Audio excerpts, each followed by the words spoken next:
Mēs atrodamies pie Lantas Ozola, kurš jau ir paspējis nokrist 2019. gadā.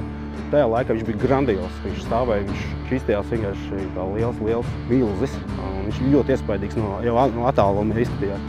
Gan ejot pārgājienos pa Juglas upi ziemas laikā, gan vienkārši arī veroties no Lantas mužas uz upes krastu, viņš izstījās grandios un cēls un episks.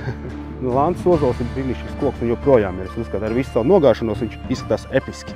Tas, ko skolā savukārt svarīgi stāstīt par to, ka dižkoks nav jau tikai stāsts par bioloģiju vai botāniku un koku kā augu, bet par to, ka tā vide simtus gadu laikā, kad aug dižkoks, kāda apkārtne viņam mainās, kā cilvēks mainās, kā notikumi mainās, kā attieksme pret koku mainās. Mēs šodien vairs neviens neejam, neko neziedojam, tad tajā laikā ziedojam.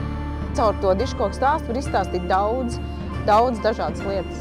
Kā jau saka, kad ozols ir dzīvs, tad, kad viņš zaļo un arī tad, kad viņš ir arī satrupējis un nokaldis un guļ zemē.